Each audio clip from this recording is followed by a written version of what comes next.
A partir de septiembre del 2022 comenzó a regir la nueva tributación que van a tener la compra y venta de acciones en la bolsa chilena y el glorioso beneficio tributario LIR 107 que nos acompañó por casi 20 años llegó a su fin. Y nos corresponde de ahora en adelante comenzar a pagar un 10% de las utilidades que tengamos acumuladas durante todo el año calendario.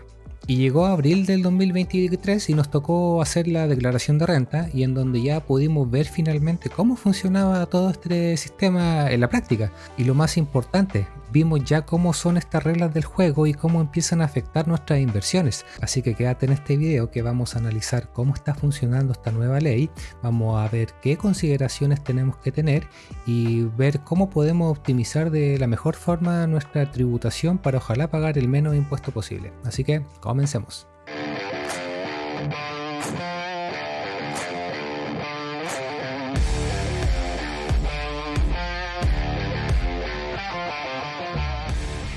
Hola a todos, ¿cómo están? Sean bienvenidos a un nuevo video. Mi nombre es Luis y en esta ocasión voy a hacer una pausa al análisis de acciones. Ya lo voy a retomar la próxima semana porque quiero hablar de algo muy importante que nos afecta a todos, ya seas un trader, ya seas un inversor de largo plazo o corto plazo, y es que nos cambiaron las reglas del juego y estas aplican a todos por igual.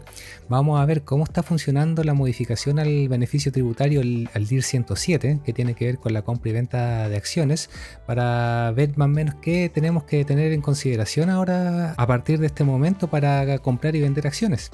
Y es que yo al menos me sorprendí mucho cuando hice mi declaración de renta y tuve que pagar un montón de impuestos por las utilidades que alcancé a tener entre septiembre y diciembre. Pero partamos antes, por si no lo sabes, sobre qué es este beneficio tributario, el DIR 107. Desde 2001 hasta septiembre del año pasado tuvimos este beneficio en el cual la compra y venta de acciones estaba exenta de pagar impuestos, cero, y más encima no era considerado renta, lo que era maravilloso. Ahora, la modificación que se hizo implica que vamos a tener que pagar un 10% sobre la utilidad que lleguemos a tener y se mantiene siendo ingreso no renta, así que dentro de todo no fue tan malo el cambio en la legislación. Hay otros países que es peor, así que tratemos de mirar el vaso medio lleno. Ese fue a grandes rasgos el cambio que se hizo, el resto continúa siendo exactamente igual. Así que te voy a mostrar ahora un PowerPoint. Yo sé que los PowerPoint son muy aburridos, pero es la única forma que encontré para mostrarte de forma didáctica y se entienda cuáles son todos estos cambios y las consideraciones que tenemos que tener. Así que vamos a ello. Entonces nos vamos a ir primero al primer concepto que hay que tener claro, que es que las pérdidas compensan las utilidades. ¿Qué quiero decir? Si durante todo el año 2023 tú las diferentes operaciones que tuviste, las positivas digamos, las que ganaste plata, ganaste un total de 1 millón de pesos. Por el otro lado tienes que considerar todas las pérdidas que tuviste en el año, las que finalmente ejecutaste, hiciste efectiva la pérdida, y en el caso aquí en el ejemplo estoy poniendo que fueron 600.000 pesos. Y también tienes que considerar las pérdidas que no has ejecutado, las que no has vendido, las que digamos estás en números rojos, pero como todavía no has vendido, no las has hecho efectivas. Entonces para este caso tendríamos dos escenarios. El primer escenario implica que me quedo solo con lo que yo efectivamente vendí, ya sea positivo o negativo. En este caso las utilidades fueron de 1 millón las que gané, las pérdidas fueron 600, me quedé con un margen de 400 de ganancia en el año. Sobre eso yo aplico el 10%, por lo tanto yo estaría pagando un impuesto de 40.000 pesos, ¿ya? ¿Cuál es el otro escenario? En las que yo a fin de año me doy cuenta que tengo una pérdida en una operación, pero que no la he vendido, entonces yo inteligentemente la vendo.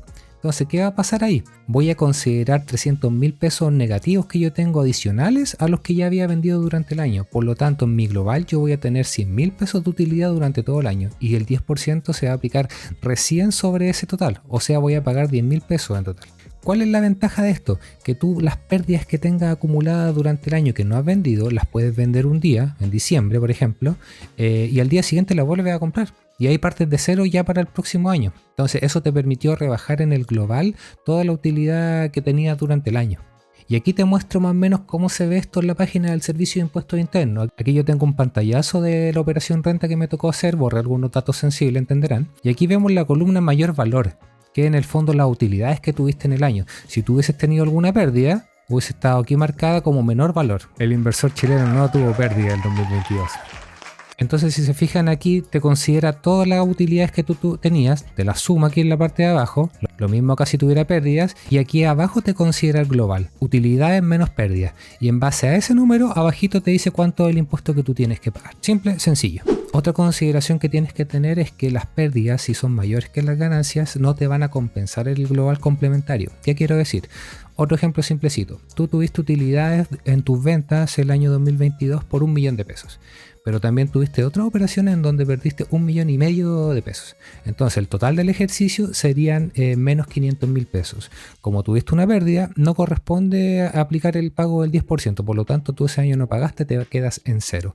Y esos 500.000 no se te van a ir al global a disminuir la totalidad de tus ingresos que tú tengas durante el año. Perdiste como en la guerra nomás, ¿ya? Para que lo tengas claro. Y aquí te puse otro ejemplo. Aquí tuve que hacer unos números ficticios donde no tuve pérdida, pero para que se entienda el concepto. Si yo aquí tuve 480.000 pesos de utilidad y por el otro lado tuve alguna operación que me hizo perder 1 millón de pesos, el global van a ser que perdí menos 520.000 y tú simplemente, como perdiste, no pagas nada. Cero. Así de simple. Otra consideración que es bastante relevante, que te puede cambiar todo el escenario que tú tenías previsto, es el ajuste por el IPC. Y te voy a mostrar más o menos 3 casos de cómo te podría cambiar todo el panorama, con ejemplos bien simples. En el caso 1, en el cual yo voy a pagar más impuestos del que tenía presupuestado. Te explico. Yo compré a principio del año una acción y me generó una utilidad de 200.000 pesos, ¿cierto? Luego tuve otra operación en diciembre, a fin de año, que tuvo una pérdida de 50.000 pesos. Estoy simplificando este tema, aquí tú vas a tener un montón de operaciones posiblemente. Te lo estoy haciendo el ejemplo con 2 para que sea bien sencillo de entender. Entonces eso me genera una utilidad global de 150.000 pesos, ¿cierto? Brillante. 200.000 menos los 50.000. Ganancias menos pérdidas. Por lo tanto, a mí me correspondería pagar el 10% de los 150.000, que serían los 15.000, ¿correcto?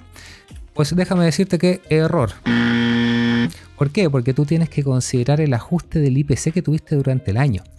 Como tú compraste y vendiste en enero y marzo, a principio de año, al Servicio de Impuestos Internos no le interesa los 200.000 pesos a marzo. Ellos quieren que tú ajustes ese monto a diciembre de fin de año. Por lo tanto, más o menos, aquí yo puse un porcentaje ficticio. ¿Cuánto es el IPC acumulado de marzo a diciembre? Le puse un 8%. Por lo tanto, tú tienes que ajustar los 200.000 pesos que realmente ganaste en marzo al ajuste del IPC. En este caso, 2.16, me daría el ejemplo. Como yo aquí vendí en diciembre y los valores se ajustan a diciembre, no hay nada que ajustar. Por lo tanto, aquí se ajustan 0 y se mantienen los 50.000. Tú tienes una utilidad mayor a la que tenías presupuestada y por lo tanto vas a pagar más impuestos del que tenías considerado. Pasaste de 15.000 en el ejemplo a 16.600. Ojo ahí, tenemos el segundo escenario en el cual yo neteé todas las utilidades con las pérdidas para quedar más o menos en 0 y no tener que pagar nada. Y hacemos el mismo ejercicio para que tú te hagas una idea. Yo compré a principio de año, ¿cierto? Y yo tuve una utilidad de 100.000 pesos. Luego yo a fin de año tuve otra operación, ¿cierto? En donde perdí los mismos 100.000 pesos. Por lo tanto, la utilidad en estricto rigor es 0 y no debería pagar impuestos, ¿cierto? Tenemos que volver a aplicar el IPC, ¿cierto? Como estas son de principio de año, acumulan mucho IPC. En este caso le puso el 10% y como estas son de fin de año, de septiembre a noviembre, pongámosle que la inflación bajó y fue menos en esos 3 meses, le puse un 1%. Ajusto ambos montos al IPC, pero como la venta, la utilidad viene con un mayor IPC acumulado, resulta que yo tuve una utilidad de 9.000 pesos y tengo que pagar un impuesto en base a eso. Así lo vi el servicio de impuestos. Yo no puse la regla, lo siento chiquillos, hay que acatarla. Pero no todo puede ser negativo, quizás también nos puede ayudar y aquí vamos a tener el último escenario que se nos puede dar. Entonces, la misma historia, yo compré a principio de año y tuve una pérdida en este caso de 200.000 pesos. Luego tuve otra operación a fin de año, de octubre a noviembre, en la que tuve una utilidad, ¿cierto?, de 210.000 pesos. Eso, si yo lo sumo en el global, gané de 10.000 pesos y por lo tanto me correspondería pagar 1.000 pesitos de impuesto del 10%. Pero el ajuste también se da para los casos negativos. Entonces, en este caso, como yo tuve una pérdida de 200.000 pesos a principio de año y eso acumuló mucho IPC durante el año, esa pérdida ajustada serían 220.000 pesos. Lo mismo la utilidad.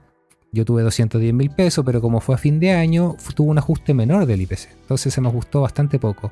En el global tuve una pérdida de casi 8.000 pesos y como fue una pérdida, no pagué impuestos. Esto es un ejemplo con dos operaciones, una compra y una venta, una positiva y una negativa. Tú durante el año vas a tener un sinnúmero de operaciones en la que tú tienes que tener más o menos claro la magnitud de la plata que tú ganaste y no te vuelvas loco con el tema del ajuste. Podrías hacerlo, sí, pero te vas a volver loco. Ten más o menos una noción. Si tú sabes que a principio de año tuviste una utilidad importante y con el IPC como está tan alto hoy en día en este país, tienes que tener claro que esa utilidad se te va a inflar aún más. Lo mismo si fuera una pérdida.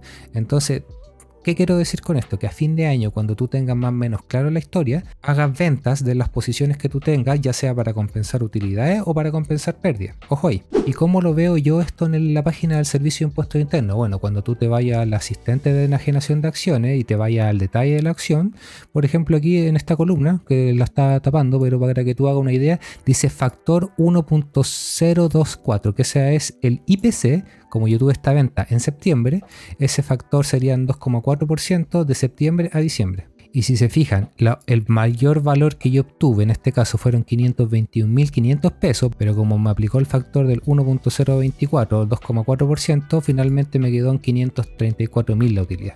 Otra consideración que tenemos que ver es aprender a jugar con los dividendos, y aquí te lo voy a mostrar. Por ejemplo, se da mucho, sobre todo los que tradean, que tienden a vender antes de que se entregue el dividendo, porque no les interesa. Prefieren que su utilidad se dé netamente por vender a un mayor precio. Cada uno con su estrategia. Entonces en este ejemplo, por ejemplo, alguien compró 1.000 pesos. En enero, por ejemplo, podría haberse dado. Durante 3 meses quizás la acción subió y llegó a 200 pesos. Entonces alguien no se quiere quedar al dividendo, vende a ese precio, se quedó con su utilidad de 200 pesos y por ende va a pagar un impuesto de 20 pesos. ¿Ya? Clarito, simplecito, y ahí se termina el tema. Por otro lado, supongamos que esa misma persona compró a 1.000 pesos. La acción subió a 1.200, qué sé yo, anunció que va a dar un dividendo y la persona decide quedarse el dividendo. Entonces ustedes sabrán que generalmente, después de que se entrega el dividendo, la acción se ajusta a más o menos el monto en que fue el dividendo. Ahora un paréntesis, esa cuestión es una tontera que a veces el mercado le da porque muchas veces sí baja o no baja tanto como debería ser de acuerdo al dividendo, o baja y después sube y el mercado el día siguiente se olvida y para de contar. Cada uno con su estrategia, ahí verá que le acomoda más. Ya, supongamos en este caso que la acción valía 1.200, entregó el dividendo, entonces la acción ajustó su precio, volvió a bajar a los 1.000, entonces, y yo la vendo. Entonces como compré a 1.000, vendía a 1.000, raya para la suma es 0, por lo tanto no pago impuesto del 10%. Obviamente tienes que considerar lo que te expliqué en el punto anterior, así que estoy simplificando los conceptos. Pero yo tuve ahora en este caso 200 pesos de ingreso por dividendo. Y ese dividendo tiene que también pagar impuestos. Y en este caso no es una tasa única del 10%. ¿Cuánto pagas tú? Pagas de acuerdo al tramo en el global complementario que tú te encuentres. En este caso puse que una persona que esté en el tramo del 4% le corresponde pagar más o menos 8 pesos de lo que ganó del dividendo. Entonces aquí ya vemos una diferencia, que pasaste de pagar 20 pesos por acción a pagar 8 pesos por acción. Entonces ahí te conviene en este caso quedarte el dividendo. A eso me refiero. ¿Y cuándo te conviene quedarte el dividendo? Bueno, aquí está la tablita del global complementario, en donde obviamente los montos más bajos son los que pagan menos impuestos. Y para tener más o menos claro dónde está el corte, tenemos que irnos a la tasa efectiva. Y yo calculé, ahí me puse a jugar con Excel y calculé que más o menos a los 63 millones está más o menos el límite donde te conviene. ¿Qué quiero decir? Que si tú ganas durante el año a través de todo tu ingreso, boleto de honorario, sueldo, dividendo, etc., si la suma de todo eso te da menos de 63 millones de pesos, a ti te conviene definitivamente quedarte los dividendos. Por el contrario, si tú ganas sobre 63 millones de pesos, que pueden ser algún ingeniero que trabaje en minería o algún médico que se da en estos casos, ellos ganan mucha plata, ellos van a ganar en el año más de 63 millones de pesos. Entonces, en ese caso sí les conviene vender antes del dividendo, porque de esa forma van a pagar la tasa única del 10%, pues de lo contrario, si se quedaran, el global complementario los podría cargar en un 15, en 20%, y ahí ya no conviene tanto. Pero tenemos un último tema que generalmente es bien ignorado, y es el tema de los créditos de los impuestos. ¿Y qué son estos famosos créditos de los impuestos?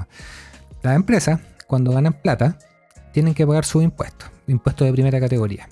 Luego esa misma plata se va distribuyendo, ¿cierto? Y eventualmente se distribuye como dividendo a sus accionistas. Y los accionistas, como persona natural, cada uno tenemos nuestro tramo en el global complementario y nos corresponde pagar nuevamente impuestos. Entonces, ¿cuál es la lógica un poco de la ley actual? Que una misma plata, una misma utilidad está pagando impuestos 2 veces.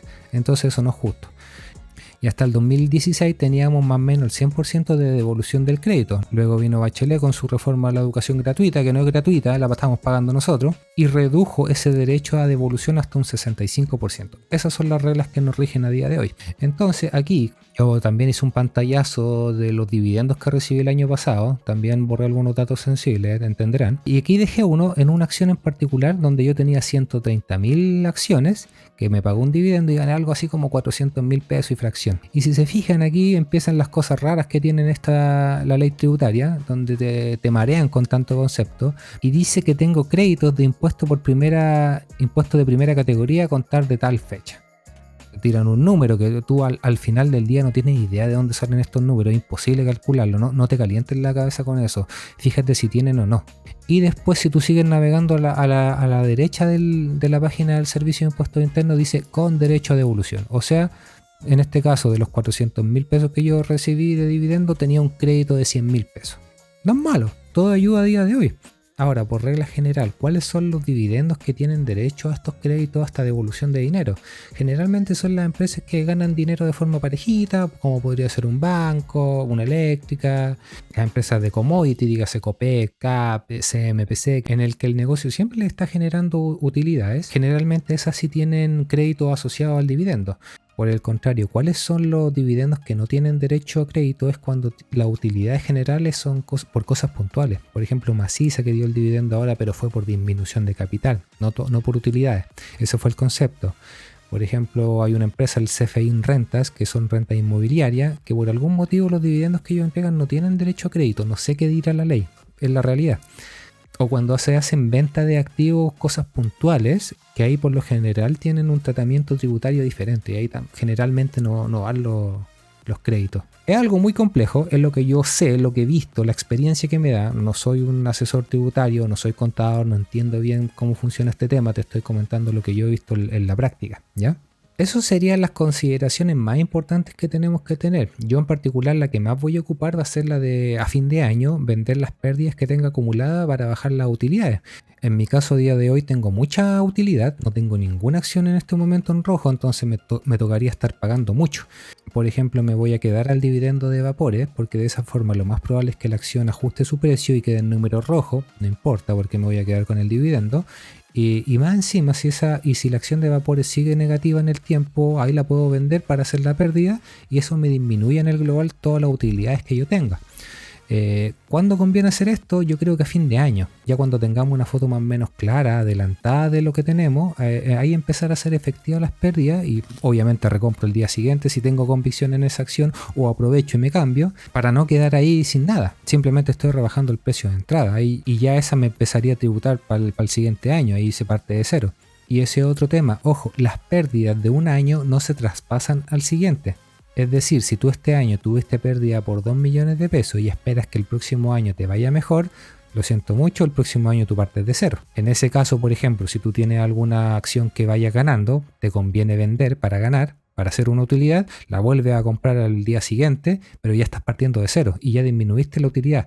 Después, el próximo año, cuando esa acción, si sigue subiendo, te genera una utilidad, ya no va a ser tan grande debido a que tú la disminuiste en el año anterior. Bueno, eso serían las consideraciones más importantes que tenemos que tener claro, las nuevas reglas del juego que tenemos que tener bien claras para ojalá optimizar lo máximo posible este nuevo impuesto y pagar lo menos posible. De eso se trata.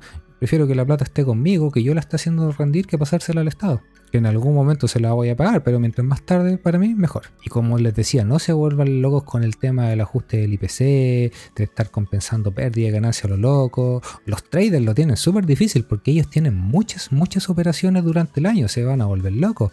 ¿Qué es lo que quiero decir? Que tengan una idea, una noción. Lo que les decía antes, yo en este momento tengo mucha utilidad, no tengo ninguna pérdida. Si llego a tener una pérdida en el año, la voy a hacer para bajar mi global. Ya está, tampoco me voy a volver loco. Te puedes hacer tu planilla Excel más o menos, ir viendo más o menos cómo va el IPC, ¿cierto? Para hacer todos los ajustes. Lo importante es que tú tengas claro un orden de magnitud de cómo te podría afectar. Y esto lo tienes que hacer durante el año. No te sirve de nada hacerlo en enero, febrero, marzo, porque ahí ya se cerró el año. Tú tienes que saber de antes más o menos cuál es tu situación. Bueno, eso sería todo por mi parte. Ya la próxima semana estoy retomando el análisis de acciones. Ya voy a ver el tema de la eléctrica, que me la han pedido harto en los comentarios. Ahí se los dejo. Así que comenta, suscríbete, dale like. Yo de momento estoy leyendo todos los comentarios, estoy respondiéndolos, aclarando dudas. El canal todavía es pequeño, así que todavía me puedo dar ese lujo, ¿ya? Así que comenten ahí qué les parecen estas reglas del juego, qué acciones les gustaría que analice para ver si son una buena opción o definitivamente hay que arrancar, ¿ya? Así que nos estaremos viendo la próxima semana en un nuevo video. Cuídense, que estén bien, chao.